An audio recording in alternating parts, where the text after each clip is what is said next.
오늘 본문은 아가서 7장 6절에서 9절 상반절까지입니다. 예수님의 칭찬과 변호를 받는 신부라는 제목으로 나누겠습니다. 예수님은 하나님과 성령님과 건강하고 완전하고 사랑스러운 관계를 맺고 계십니다. 세 분 하나님은 늘 함께 계시고 서로를 존중하시고 열렬히 사랑하십니다. 예수님이 굉장히 아름답죠. 아가서 5장에 예수님의 아름다움을 신부가 노래하고 있는데요. 그 아름다우심은 그 세 분 하나님의 관계 안에서 나오는 것입니다. 예수님이 두 분 하나님으로부터 사랑을 받았기 때문에 사랑받아서 사랑스러우시고요. 그 사랑을 흘려보내고 나눠주시기 때문에 아름다우신 것입니다. 6절을 보면요. 사랑아 내가 어찌 그리 아름다운지 어찌 그리 사랑스러운지 즐겁게 하는구나. 반대편 진영에 있는 자들에게 지금 예수님이 신부를 변호하고 칭찬하고 있습니다. 사랑아, 세 분 하나님은요 영원전부터 서로 사랑하고 사랑하기 때문에 서로 매어 있었습니다. 또 서로 사랑하기 때문에 너무나 헌신적이었습니다. 지금도 헌신하고 계시죠. 우리는 그 매임과 그 헌신으로 하나됨의 세계로 초청되어서 이미 들어와 있습니다. 제가 아가서를 준비하다 보니까 다시 아가서 5장 14절의 말씀을 보고 싶어지더라고요. 그 말씀은 몸은 아로새긴 상아의 청옥을 입힌 듯 하구나. 예수님의 몸입니다. 신부가 예수님을 찬양하면서 나의 예수님은 이렇다라고 예루살렘 여자들에게 알려주고 있는 것인데 여기에 몸은요 아가서 5장 4절에 마음이란 단어와 똑같은 단어입니다. 원어로 보면. 그래서 예수님의 마음은 아로새긴 상아의 청옥을 입힌 듯 하구나 이렇게 되는 것입니다. 주님의 마음이 상아에 조각칼로 아로새겨져 있다고 해요. 그런데 그것이 청옥을 입힌 듯 해요. 청옥은 기본적으로 사파이어를 얘기하더라고요. 청색이면서 투명한 그런 거예요. 보석이죠 말하자면. 주님의 마음은 그렇다는 거예요. 영원한 보석이라는 거예요. 그러면은 주님의 그 마음에 무엇이 새겨져 있겠는가? 무엇이 새겨져 있겠습니까? 예수님은 하나님의 본체의 형상입니다. 하나님의 그 영광의 광채이십니다. 태초부터 계신 말씀입니다. 영원히 감사와 영광과 찬송을 받기에 합당하신 분입니다. 즉 하나님의 마음, 하나님의 성품, 하나님의 신성, 하나님의 사랑이 다 새겨져 있다는 것입니다. 예수님 안에 하나님의 모든 것을 담아 놓으셨죠. 그 이름 안에 모든 것을 담으셔서 우리 안에 있죠. 그렇다면 우리가 아로새긴 상아의 청옥을 입힌 듯한 자일까요? 네, 그렇게 말한다고 해도 예수님이 나무라지 않을 것입니다. 박수 치실 것입니다. 맞아 너무 좋아라 하실 것 같습니다. 왜냐하면 우리가 죄인이었을 때 사랑해서 이미 죽으셨기 때문에 그러는 것이죠. 예수님은 내 안에 오셔서 나를 온전케 하셨고요. 그래서 온전케 하심으로 말미암아 우리를 성삼위 하나님과 하나 되게 하셨고 온 인류와 하나 되게 만드셨고요. 지금도 진행 중이십니다. 주님의 사랑은 너무나 강력해서 주님을 사랑하는 연약한 백성들에게 하나님 자신이 스스로 매이게 되셨습니다. 사랑아, 널 위해 죽고 지옥에 떨어질지라도 원할 정도로 사랑하심을 드러내고 있습니다. 사랑아, 너 날마다 죄를 짓는구나. 이스라엘 백성아, 너 날마다 죄를 짓는구나. 그런데 뭐라고 합니까? 오늘 주님이 갈멜산이라고 불렀죠. 이스라엘을. 이사야 35장 2절을 보면 레바논의 영광과 갈멜과 샤론의 아름다움을 얻을 것이라. 그처럼 주님은 마음에 이스라엘을 그래도 여전히 기뻐하고 계시는 것입니다. 인간의 능력으로는 도저히 상상할 수가 없는 사랑입니다. 그러나 그 백성들을 향한 사랑에 사로잡히게 되는 것이 주님께는 연약함이 아닙니다. 주님께는 영광입니다. 우리가 사랑하는 꼬마들 있죠. 특히 우리 피부치로 연결된 꼬마들은 얼마나 사랑스럽습니까? 그 아이들에게 종처럼 해줍니다. 가면 진짜 입에 혀처럼 해줍니다. 그런데 그 아이들 시켜먹죠 저를. 근데 시키는 것도 시킬 때 해주는 게 너무 즐거운 거예요. 기쁜 거예요. 그리고 그 아이가 고마워 눈 한번 찡긋 해주면 그냥 온 세상을 얻은 것처럼 너무 기쁜 것이죠. 하나님이 안 그러겠습니까? 제가 꼬마를 볼 때 그런데 하나님이 우리 같은 죄인 불쌍한 주님을 볼 때 얼마나 그러겠습니까? 하나님은 모든 권세를 소유한 분이시지만 주님의 놀라운 능력이 그거더라고요. 주님보다 훨씬 미천한 자들을 사랑하신다는 것에 있더라고요. 제가 예전에는 꼬마들을 사랑하는 게 어려웠어요. 정말 주님이 지켜주시지 않았다면 저는 계속 사역을 못했을 수도 있었어요. 그 정도로 저는 꼬마들을 대하는데 험하고 다루는데 좀 과격했습니다. 그런 나를 이렇게 바꾸시는 우리 주님을 찬양합니다. 그것이 바로 아비의 마음입니다. 아비의 마음. 제가 예전보다 그럼 힘이 약해졌냐? 그때보다 지혜와 지식이 없어졌냐? 아닙니다. 그런데 왜 그렇게 된 것입니까?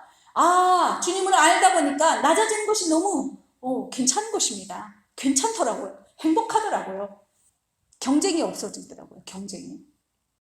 그러니까 아까도 제가 얘기했다시피 우리가 주님께 조금 사랑합니다. 윙크 한마디, 사랑의 눈짓 한 번만 해도 주님은 황홀해 하시는 것이고 온 정신이 다 나가시는 것입니다. 우리가 주님께 드리는 사랑, 이보다 주님을 더 기쁘게 해드리는 것은 이 세상에 아무것도 없습니다. 심지어 우리가 연약할 때도, 죄와 씨름할 때도 우리의 음성은 주님께 달콤하고 우리의 얼굴은 주님께 사랑스럽다고 아가서 2장 14절에서 증거하고 있습니다. 진리라고 합니다. 예수님이 모든 것이 다 변해도 주님은 변하지 않는다는 것입니다. 예수 이름 안에 모든 것이 다 복종되었어요. 모든 이름이.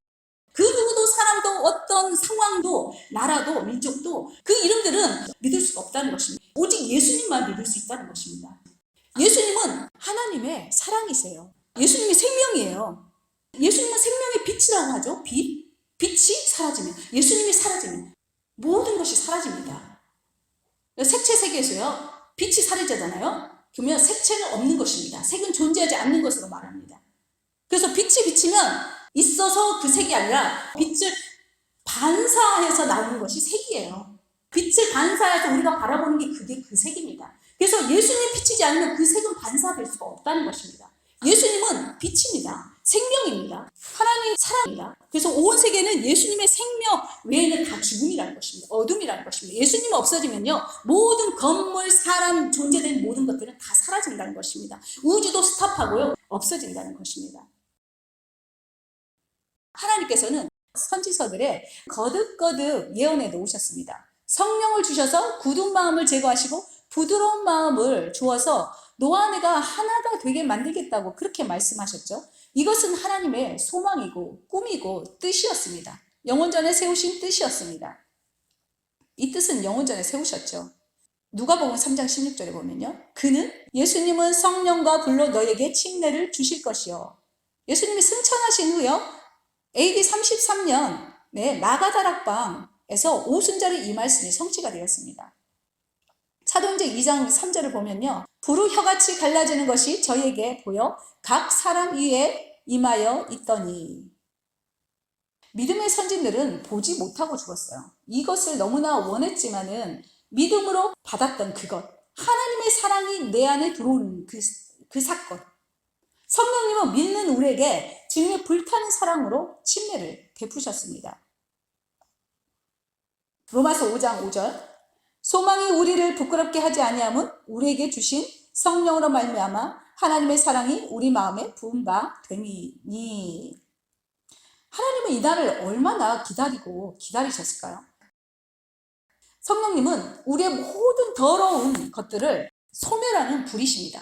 예수 생명으로 살아가게 하시는 살아계신 사랑의 불꽃이십니다. 마가다락방에 있는 120명의 성도들은 성령으로 불같은 하나님의 사랑의 침례의 징표를 받았습니다. 이때 주님의 제자들은요, 진정 제자에서 사도로, 그래서 자아를 부인하고 그러면서 사도에서 신부로 예수님과 한 몸이 되어서 세상을 정복하면서 땅 끝까지 가게 되었습니다. 하나님의 사랑을 들고 주님이요, 지구 이 땅 끝까지 오셨죠. 영원한 세계에서 보면 지구가 끝이겠죠. 여기까지 오셨어요. 사도들은 불같은 예수님의 사랑을 들고 세상 끝까지 전하게 됩니다. 그것을 전하다가 예수님과 같이 그 목숨을요, 향기로운 제물과 희생 제물이 되어 하나님께 드리고 소멸되었죠. 하나님의 사랑. 이 사랑을 알기 위해서 우리가 그래서 바울이 기도하라고 하죠. 모든 지혜와 계시형을 주셔서 하나님을 알게 하시고, 이걸 우리는 꾸준히 해야 될 것으로 믿습니다. 아가서 7장 7절. 내 키는 종려나무 같고 내 유방은 그 열매송이 같구나. 아가서 7장 1절부터 5절에서 예루살렘 여자들이 선포한 것처럼 예수님도 여기서 신부의 영적 성숙을 확증해 주고 계십니다. 종려나무는 계시록에 보면 7장 4절에 승리와 정복의 표징입니다. 그리고 예레미야 10장 5절에 보면 성숙함을 보여주는 그림입니다. 종려나무는 가뭄 속에서도 번창해요. 그리고 뿌리가 그 수분을 찾기 위해서 지면 아래 아주 깊숙한 곳까지 내려가 뚫고 있는 때문에 종려나무는 예외적으로 곱고 높게 이렇게 자란다고 합니다. 그리고 매우 강력한 뿌리가 깊기 때문에 강풍이 불어도요, 종려나무는 쓰러지지 않는다고 해요. 그 종려나무에 이 신부를 비유하고 계십니다. 예수님이. 그리고 신부의 유방은 종려나무의 열매 송이에 비유하고 계십니다. 그러면서 칭찬하시는 거죠. 아가서 7장 8절. 내가 말하기를 종려나무에 올라가서 그 가지를 잡으리라 하였나니. 이 말씀은 예수님이 그분의 백성을 사로잡겠다는 거예요. 우리 위에 오르셔서 위에서 부으시는 거죠. 그래서 우리를 붙잡겠다는 것입니다. 다시 말하면 백성을 통하여서 주님의 임재를 크게 나타내시겠다는 것입니다. 부흥을 주리라 약속하시는 말씀인 것입니다. 요한복음 15장 5절에 보면 나는 포도나무여 너희는 가지니 내가 그 안에 그가 내 안에 있으면 사람이 열매를 많이 맺나니 나를 떠나서는 너희가 아무것도 할 수 없으리라. 이 말씀이 나오죠. 예수님은 포도나무예요. 우리는 주님의 능력을 풀어내는 가지라고 말씀하고 계시는 것입니다. 주님은 백성들에게 임재를 부으실 때, 부흥을 주실 때 신부에게 세 가지 중요한 위임을 주십니다. 아가서 7장 8절부터 9절에 보면요. 내 유방은 포도송이 같고 내 콧김은 사과 냄새 같고 내 입은 좋은 포도주 같을 것이니라. 첫 번째 위임은 내 유방은 포도송이 같고, 이것은 성령의 권능으로 다른 이들을 양육할 것을 위임하고 계시는 것입니다. 에베소서 5장 25절부터 27절을 살펴보면 남편들아 아내 사랑하기를 그리스도께서 교회를 사랑하시고 그 교회를 위하여 자신을 주신같이 하라. 이는 곧 물로 씻어 말씀으로 깨끗하게 하사 거룩하게 하시고 자기 앞에 영광스러운 교회로 세우사 티나 주름 잡힌 것이나 이런 것들이 없이 거룩하고 흠이 없게 하려 하심이라.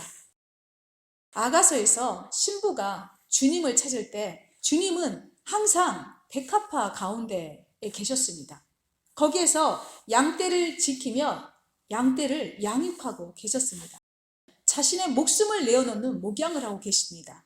지금도 우리가 티나 주름 잡힌 것이나 흠이 없게 된 것은 주님이 목숨을 내어놓으시면서 우리를 깨끗하게 하고 거룩하게 하셨기 때문입니다. 주님이 채찍에 맞으셔서 우리가 나았고요. 주님이 상함으로 인하여 우리의 죄악이 사해졌고요. 주님이 징계를 받음으로 우리가 평화를 누리게 되었습니다. 계속하여 에베소서는 우리에게 말씀합니다. 28절에서 32절. 이와 같이 남편들도 자기 아내 사랑하기를 자신같이 할지니 자기 아내를 사랑하는 자는 자기를 사랑하는 것이다. 누구든지 언제나 자기 육체를 미워하지 않고 오직 양육하여 보호하기를 그리스도께서 교회에게 함과 같이 하나니 나는 그리스도와 교회에 대하여 말하노라. 예수님은 하나님의 사랑 안에서 하나님을 사랑하고 자기 자신을 지극히 사랑했기 때문에 양떼들, 자기 분신이죠. 예수님의 분신이죠. 우리가 주님의 몸이잖아요. 자기 자신인 거예요. 그렇기 때문에 이 교회를, 이 신부를, 양떼를 지극히 사랑하시는 것입니다. 목숨까지 내어주시면서 사랑하시는 것입니다. 요한복음 15장. 사람이 친구를 위하여 자기 목숨을 버리면 이보다 더 큰 사랑이 없나니 너희는 내가 명한 대로 행하면 곧 나의 친구라. 네, 여기서 친구는 교회죠. 신부죠. 요한복음 17장, 주님은 우리를 위하여 자신을 진리로 거룩하게 하셨습니다. 우리도 진리로 거룩함을 얻게 하시려고 그러셨습니다. 어떻게 주님과 같이 양떼를 위하여 자기 자신의 목숨을 줄 수 있겠는가? 어떻게? 다른 방법이 없습니다. 다른 길이 없습니다. 진리 앞에 서야 합니다. 진리만이 나를 깨끗하게 하고 거룩하게 하여서 주님이 가신 그 길을 따라 갈 수 있게 해주는 것입니다. 요한복음 15장 5절 보면 진리신 예수님을 떠나면 우리는 아무것도 할 수 없습니다. 열심히 했다고 하는 그런 것들이 실상은 아무것도 아닌 것입니다. 오직 열매를 맺게 하신 분은 예수님입니다. 아무리 어떤 일을 열심히 한다 해도 세상에는요, 열매가 없습니다.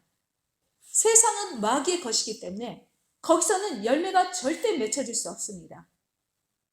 선한 열매, 예수 그리스도의 성품의 열매, 팔복의 열매, 그 열매의 나타남은 어떻게 아는가? 주님의 포도원 안에 있는 주님이 명하여서 있으라는 그 곳에서 있으면서 그에게 나에게 맡긴 양떼를 내 목숨을 다하여서 양육하는 것으로 나타납니다.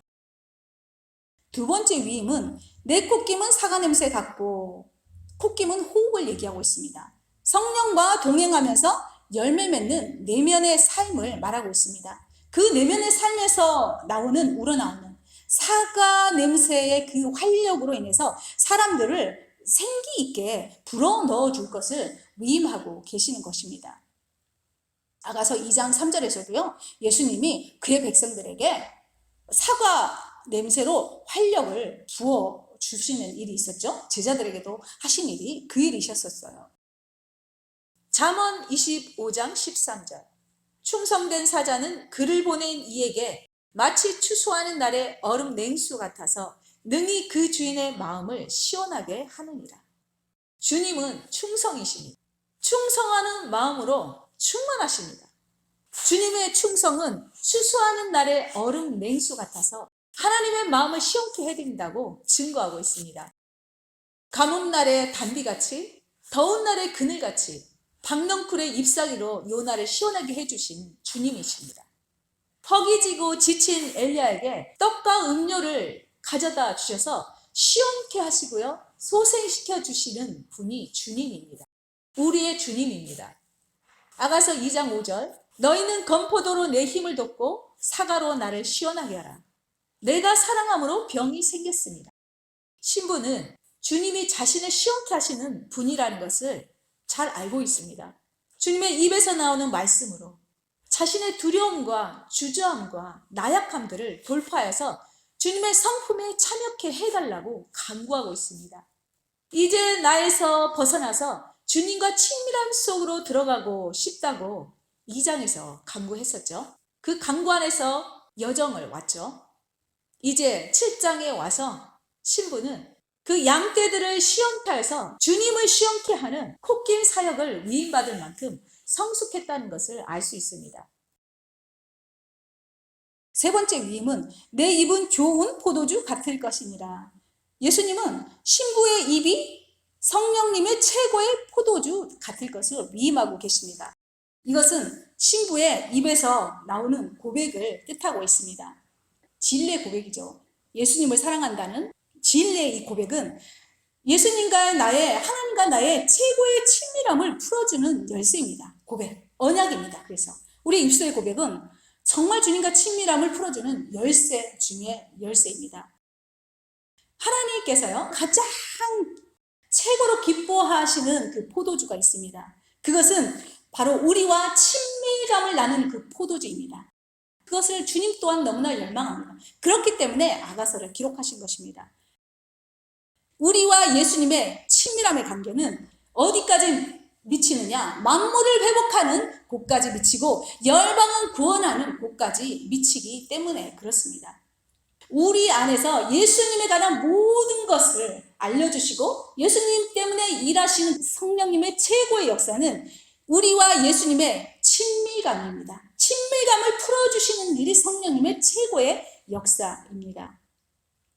또한 주님께서 가장 즐기시는 포도주가 성숙한 사랑으로 살아가는 주님의 교회와의 친밀함입니다. 주님은 모든 교회와 친밀함을 나누고 싶어 하십니다. 주님께서 우리를 아가서의 여정으로 인도하시는 이유, 내가 태어난 이유, 나를 호흡하게 하시고 여전히 살려내신 이유, 이렇게 붙잡고 계시는 이유, 내가 먹고 자고 하는 이유, 내 삶에 역사하시는 모든 이유, 우리 삶에 역사하시는 모든 이유가 바로 이것이라는 것입니다. 주님과의 친밀함, 이것을 주님께서 주시기 위한 그 걸음으로 계속 우리를 인도하신다는 것입니다. 그 친밀함을 끝없이 갈망한 자가 있었어요. 다윗이죠. 그 다윗이 자기 생애의 최애 작품이 무엇이었는가? 다윗의 장막이었습니다. 다윗의 장막은요, 이 시대의 생태계를 담습니다. 교회의 생태계, 이 온 세계 돌아가는 이 마지막 시대의 생태계를 담고 다가오는 시대 앞에 다시 정렬하고 서야 하는 교회의 롤 모델로서 성령님은 기도의 집을 제시하고 계십니다. 다윗은 어떤 생각으로 하였을까요? 다윗이 선지자라고 하죠. 하나님께서는 그의 마음을 감동시키셔서 육체로 오셔서 이 땅에서 고난받고 사역하실 예수 그리스도, 그 사역을 준구하기 위하여 하였다는 것입니다. 이것은 다윗의 이 원띵은요, 인류사의 흐름을 바꾸는 것이었습니다. BC와 AD를 나누는 엄청난 역사의 그 중보를 한 것이었다는 것입니다. 이스라엘 전체의 왕이 되자마자 그가 한 일은요, 언약궤를 찾아오는 일이었습니다. 그리고 언약궤를 중심으로 장막을 짓고요, 24시간 기도의 시스템을 구축하는 일이었습니다.